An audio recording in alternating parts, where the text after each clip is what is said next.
Welcome to my channel Afroza dot সম্রাট kitchen. আজকে আমি বানাবো পোহা প্রিমিক্স।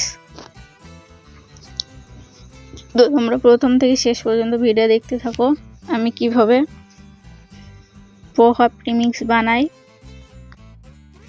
এই জলখাবারটা তোমরা একবার বানিয়ে এয়ারটাইট বক্সে রেখে এক সপ্তাহ ইউজ করতে পারবে। যারা হোস্টেলে থাকো কিংবা যাদের ছোট বাচ্চা আছে তাদের জন্য এই রেসিপিটা খুবই উপকার হবে।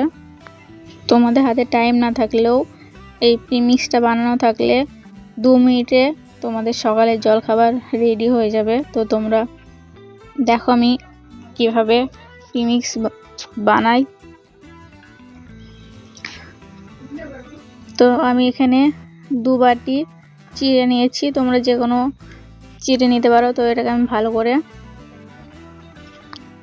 চেলে নেব যাতে চিড়ে যত নোংরা আছে সব বেরিয়ে যায়। তো দেখতে পাচ্ছ আমার চিড়েগুলো ভালোভাবে পরিষ্কার করা হয়ে গেছে। দেখো চিড়ে থেকে কতটা নোংরা বার হয়েছে। দেখো আমাদের চিড়ে কিন্তু রেডি। এবার আমি কড়াইতে এটাকে শুকনো খোলায় 2 মিনিট মতো ভালো করে ভেজে নেব।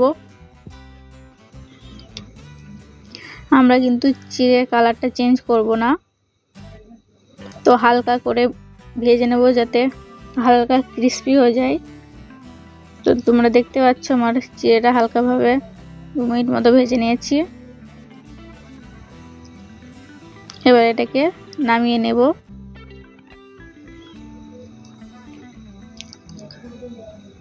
তো এখানে আমি কড়াইতে দিয়ে দিচ্ছি কিছুটা সাদা তেল, আর এখানে দিচ্ছি 1 চামচ কালো সর্ষে,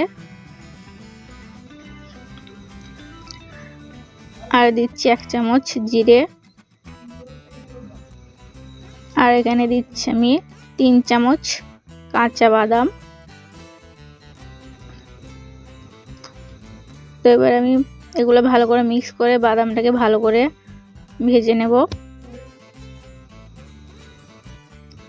তো এখানে আমি দিচ্ছি 4টা কাঁচা লঙ্কা, আর দিচ্ছি 10 থেকে 12টা কারি পাতা।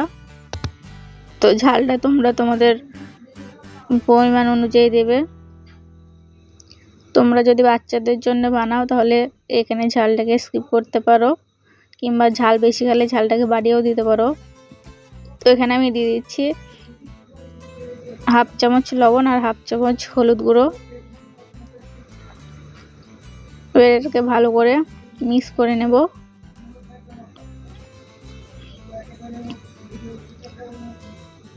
তো দেখো আমাদের ভালো করে মিক্স করা হয়ে গেছে। এবার আমি দিয়ে দিচ্ছি চিড়েগুলো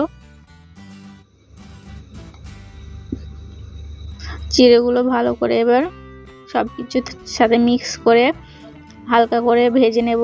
এটা যেহেতু একবার আমি ড্রাই রোস্ট করেছি ওই জন্য বেশি ভাজার প্রয়োজন নেই।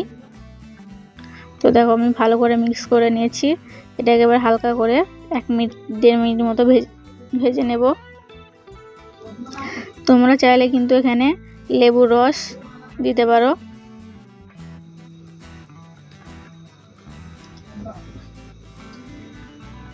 আর এটা তোমরা যদি এয়ারটাইট বক্সে রেখে 1 থেকে 2 মাস পর্যন্ত ব্যবহার করতে চাও তাহলে কিন্তু এখানে পেঁয়াজ ব্যবহার করা যাবে না।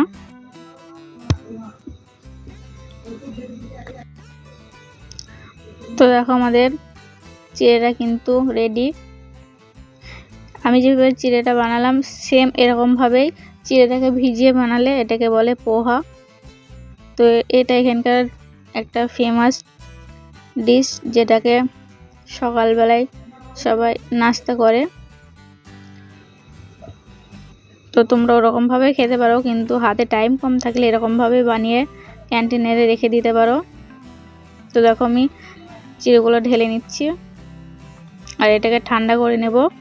ঠান্ডা করে একটা বয়মে রেখে দেব।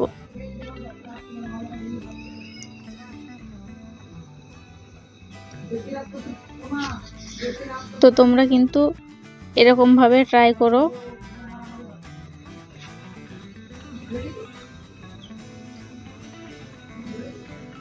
তো দেখো আমি একটা বয়মে ভরে নিয়েছি সব চিড়েগুলো। তো এখান থেকে আমি কীভাবে এবার প্রিমিক্সটাকে বানাতে হবে সেটা দেখিয়ে দিচ্ছি তোমাদের।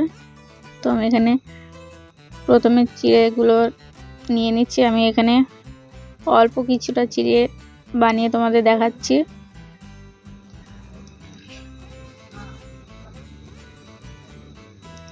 এটা কিন্তু তোমরা চাইলে এরকমভাবেও খেতে পারো। তো দেখো আমি চিড়েগুলো ঢেলে নিচ্ছি।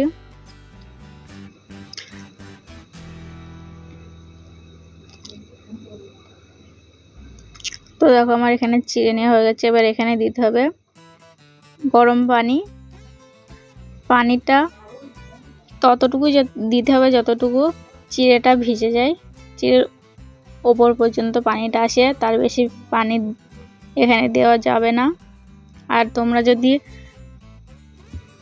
এটাকে ঠান্ডা পানি দিয়ে করতে চাও তাহলে কিন্তু তোমাদের ঠান্ডা খেতে হবে। আর তোমরা যদি গরম গরম খেতে চাও তাহলে কিন্তু এটা গরম পানি দিয়ে করতে হবে। তো দেখো আমি এটাকে 5 মিনিট মতো রেখে দিয়েছিলাম। তো এটা কিন্তু একদম রেডি। আমি ওপর দিয়ে কিছুটা পেঁয়াজ কুচি দিয়ে দিচ্ছি। তোমরা চাইলে কিন্তু ওপর দিয়ে লেবুর রসও দিয়ে দিতে পারো। তোমরা যদি কোথাও বেড়াতে যাও তাহলে কিন্তু এটা এভাবে ক্যারি করতে পারো বাচ্চাদের জন্য। তো দেখতে পাচ্ছ। তো আজকের ভিডিওটা কেমন লাগলো আমাকে অবশ্যই জানিও।